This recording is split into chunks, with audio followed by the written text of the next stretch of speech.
sí creo que se ha avanzado, ya se ven muchas más posiciones de liderazgo y más mujeres involucradas en la industria de las tecnologías de la información, específicamente en la industria de la ciberseguridad. Ahorita lo que está ocurriendo es que hay una alta demanda de profesionales con el perfil necesario, los conocimientos y las habilidades para desempeñarse en ciberseguridad. Sin embargo, el número de profesionistas que cuentan con estas habilidades hoy es muy reducido comparado con la demanda que hay. Y si a esto le sumamos que el número de profesionistas es reducido, pues en términos de mujeres es aún todavía menor. Se nota en reuniones ya sea con fabricantes, con organizaciones que están buscando, donde se hablan este tipo de temas de ciberseguridad. Y normalmente la presencia de la mujer, si bien ya hay, aún se ve todavía reducida o disminuida con respecto a la presencia que tienen los hombres en esta industria. Yo empecé a trabajar incluso antes de terminar la carrera universitaria. Estuve buscando y tuve la fortuna de entrar a una de las empresas que en ese momento era líderes en ciberseguridad, que abrió camino, digamos, en términos de innovar en este tipo de servicios de seguridad de la información y de ciberseguridad. Empecé desde abajo. Yo era responsable, digamos, del soporte técnico de todos los consultores y los analistas de la empresa. Poco a poco fui escalando, tuve la oportunidad de sí escalar hasta que llegué a cierto nivel en donde me di cuenta que ya no había para dónde hacerse, ¿no? Se habían dado otras oportunidades para que yo pudiera seguir creciendo y sin embargo, pues no, por las razones que sean, porque creo que ni siquiera es el momento de cuestionarlas, no se me dieron esas oportunidades y yo sí tenía ganas de seguir creciendo, de seguir aprendiendo y de seguir, digamos, retándome a mí misma y así fue como, junto con un socio, amigo mío, decidimos crear nuestro propio proyecto que hoy es Capa 8 y afortunadamente eso y que pues ya teníamos muchos conocidos en la industria, muchos conocidos no solamente en términos de clientes, sino en términos de aliados, fabricantes con los que estábamos haciendo negocios de México, de Israel, de Estados Unidos y de Inglaterra, pues es que hemos podido ir avanzando y que afortunadamente he tenido un buen recibimiento, pero creo que tiene mucho que ver con que sí está cambiando la cultura, se está dando más oportunidad a las mujeres y ahora lo que nos toca a nosotras es abrir la misma, digamos, abrirles el camino, la puerta, las oportunidades a las que vienen detrás de nosotras y fomentar también algo que es muy importante, el hecho de que las profesiones no deberían tener género, no deben tener género, que todas las profesiones de todas las industrias requieren la participación de las mujeres porque al final somos las que otorgan esa diversidad y ese cambio de pensamiento que hasta ahora en mucha toma de decisiones había sido exclusiva del hombre. Y la ciberseguridad, por supuesto, no es una industria ajena a esto. Afortunadamente vemos ya más mujeres, pero por supuesto se requiere que haya todavía aún mayor participación y creo que esto debe de fomentarse desde la familia en términos de no restringir el hecho de que pues no estudies esa carrera que es una carrera más orientada a hombres, el hecho de dar la posibilidad y la libertad de que las niñas busquen y se atrevan a conocer de este tipo de carreras STEM, ¿no? De ciencia, tecnología, ingeniería, matemáticas, que no son exclusivas para hombres, en donde ellas se pueden desenvolver profesionalmente, pueden crecer y que esto, pues, desde las escuelas y desde las familias ya se vaya dejando esa libertad, porque tampoco es forcemos ahora que todas las niñas estudien estas carreras, sino que aquellas que tengan el talento y el interés, se les motive a que se puedan desenvolver de manera profesional en ellas. Sin saber lo que pasa en cada organización, que seguimos teniendo, y he leído, sobre todo en estos días, ¿no? Precisamente por la conmemoración del Día de la Mujer, muchos artículos que siguen señalando, ¿no? Si eres hombre, entonces es más fácil que se te otorgue un puesto del famoso nivel C, ¿no? De Chief Information Officer, Chief Security Officer, y mucha de la decisión se toma sobre todo porque al ser hombre, pues es menos difícil que te embaraces y que por lo tanto entonces estés menos disponible para ejercer este tipo de funciones, lo cual me parece de un absurdo y pues de un pésimo pensamiento a estas alturas, ¿no? En este siglo que estamos viviendo. Eh, quiero pensar que no necesariamente en todos los casos es así, pero también creo que del lado de las mujeres nos cuesta muchas veces trabajo tanto decir, oigan, es que yo puedo asumir esa posición.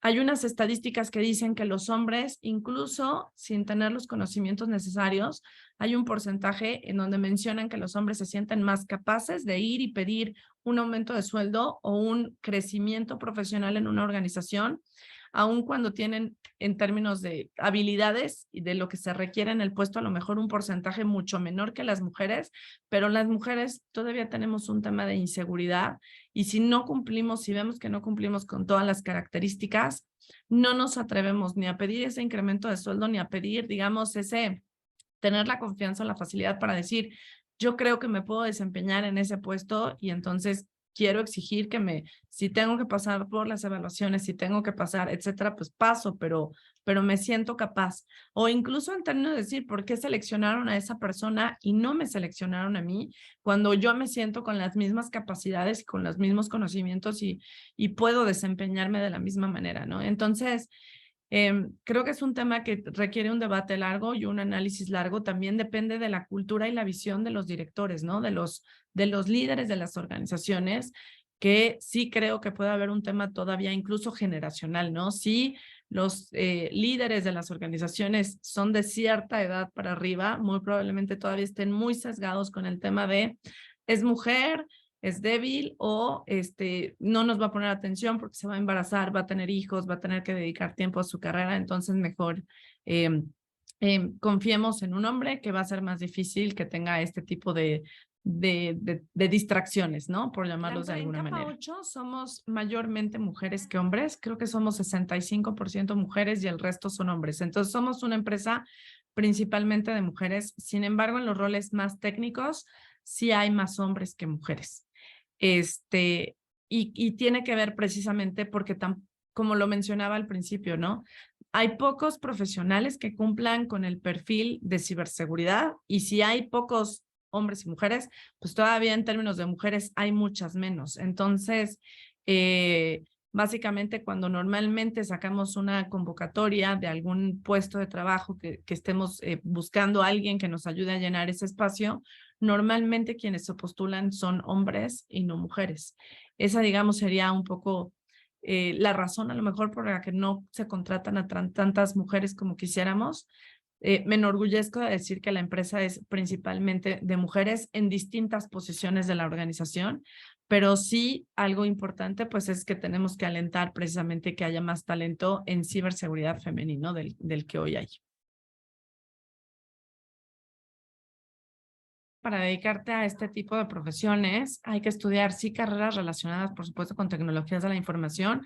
Hay un gran número de carreras han evolucionado de cuando yo salí de la universidad, pero además algo importante es que hay muchas industrias, bueno, muchas asociaciones más bien reconocidas a nivel mundial. Dos de ellas que son, me parecen las más importantes, una se llama ISACA y la otra se llama la ISC cuadrada o ISC 2. Estas dos asociaciones lo que hacen es precisamente capacitar y formar profesionales que se dediquen a este tipo de carreras, ¿no? De desempeño profesional.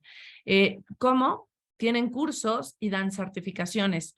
Las certificaciones, cuando logras certificarte, porque no es nada más pasar el examen, que es un examen complejo, es un examen muy largo.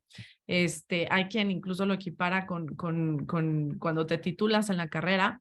Sin embargo, la verdad es que lleva un periodo de tiempo importante prepararse para este tipo de exámenes y aún pasando el examen, no necesariamente significa que te van a otorgar la certificación, porque además tienes que demostrar ciertos años de experiencia profesional. Entonces, cuando cumples con estas dos características, es que se te otorga esta certificación que además tienes que estar renovando anualmente, demostrando que te sigues capacitando, demostrando que a lo mejor participas dando talleres, conferencias, redactando artículos, etcétera. Hay un conjunto, digamos, de elementos que cuando se suman y los demuestras, te permiten que puedas tener tus certificaciones vigentes.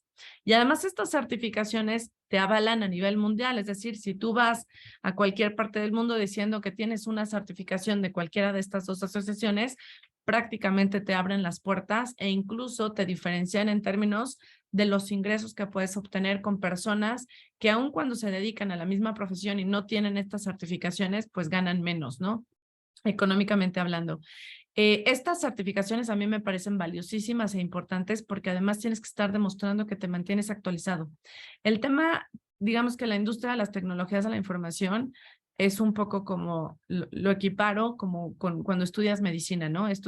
Los doctores estudian medicina general y después se especializan. Y en tecnologías de la información es lo mismo. Después te especializas como desarrollador, como auditor de sistemas, en ciberseguridad, etcétera. Pero además sabemos que los doctores tienen que estarse capacitando y actualizando continuamente porque siempre hay innovaciones tecnológicas, hay nuevos descubrimientos con respecto a enfermedades, teorías, etcétera. Y lo mismo sucede con las tecnologías de la información. Nunca terminamos de estudiar, nos tenemos que estar manteniendo actualizados y en ciberseguridad al igual, ¿no? Porque además tenemos que estarnos actualizando con respecto a lo que están haciendo los cibercriminales, cuáles son los nuevos vectores de ataque. Y yo te diría que una de las habilidades más importantes que hay que desarrollar en esta industria tiene que ver en cómo traducir este lenguaje técnico de qué es lo que pasa en la ciberseguridad a cuando tenemos que explicárselo a los tomadores de decisiones en las organizaciones. Finalmente, las organizaciones hablan en términos económicos, cuánto voy a ganar, cuánto voy a perder, mi proceso de negocio, cómo beneficia a la organización en términos reputacionales. Y entonces esta terminología tecnológica de decir, oye, si no ponemos o definimos una estrategia que proteja este proceso de negocio, puedes perder tanto dinero y llegamos con un lenguaje completamente de bits y bytes, 100% técnico, pues es como si estuviéramos hablando español con un chino, en donde no nos vamos a entender nada. Me parece que ese es el reto más importante en términos de habilidades de las carreras de tecnologías de la información, de cómo traducir todos estos habilitadores tecnológicos que finalmente son el soporte de los procesos de negocio de las organizaciones a hablar en términos de negocio para que tanto sean respaldados, sean entendidos, sean promovidos, se le otorgue el presupuesto necesario, la atención y la toma de decisiones necesaria a estos temas. Lo que estamos ahorita buscando, sobre todo, es apoyar en términos de las universidades en dar pláticas de qué se trata la carrera, ¿no? Porque también todavía se ve como una industria como muy compleja, como que es necesario aprender temas muy complejos de la NASA, casi, casi. Entonces, lo que hacemos es ir a las universidades, platicar de qué se trata la industria de la seguridad de la información y la ciberseguridad, motivar incluso a que hagan servicio social, a que hagan tener ciertos acuerdos con las universidades para que se empiecen a desempeñar en la industria. Yo creo que es importante integrar a las mujeres en todas las industrias porque al final muchas decisiones que se han tomado o se generan los productos desde la perspectiva de quien los crea. Y muchos de estos se han generado desde la perspectiva del hombre. La diversidad de ideas y el talento de las mujeres es importante y de verdad hay estadísticas que demuestran el nivel de productividad que representa el hecho de que estén mujeres en los puestos directivos de una organización. A mí algo que no me gusta y que sucede mucho es que hay organizaciones que por quedar bien en términos de la equidad en términos de género, contratan por contratar y no se trata de eso, sino de darle la oportunidad a aquellas mujeres que tienen la capacidad y los conocimientos necesarios para aportar a la organización. Es decir, no hacerlo nada más por cumplir, sino hacerlo de manera inteligente, ¿no? Aprovechando de verdad a aquellas que se han desarrollado y que se han desempeñado profesionalmente en estos temas. Nos llamamos capa 8 porque todo lo que funciona en Internet, todo lo que vemos en las computadoras está basado en un modelo OSI de 7 capas. Y la capa 8 es conocida en la industria como que somos las personas, ¿no? Quienes hacemos uso de las tecnologías. En el campo de la ciberseguridad se menciona que además la persona es el eslabón más débil, es decir, organizaciones que han invertido cantidades de dinero importantes por proteger sus procesos de negocio, por darle continuidad a sus procesos, olvidan muchas veces a las personas y con que alguien, un colaborador dentro de la organización, dé clic a un enlace malicioso, descargue un archivo, entre a un sitio, pues, que tiene virus que es malicioso, que meta un USB, etcétera, por supuesto, digamos, echa a perder toda aquella inversión y estrategia en ciberseguridad que pudo ya haber invertido la organización. Entonces, lo que nosotros hacemos, y por eso nos llamamos capa 8, es cambiar este paradigma para hacer de la persona la primera línea de defensa en la organización. Es decir, si la persona ya está concientizada, entiende las amenazas y los riesgos, es más fácil que cuestione, que desconfíe y que por lo tanto la manera en cómo se moldear un poco su conducta y su comportamiento en el uso de las plataformas, pues lo puede ayudar incluso a proteger de mejor manera no solo la información de la empresa, sino incluso su propia información como usuario de las plataformas digitales. Incluso la manera como abordamos estas campañas de concienciación en las organizaciones es primero que le vean el beneficio personal, porque entonces se involucran de mejor manera después en entender cómo también pueden proteger a la organización en la que colaboran, ¿no? Porque el impacto incluso puede ser hasta llegar a perder el puesto de trabajo, llegar a perder reputación, llegar a perder clientes, que por supuesto les afecta a todos.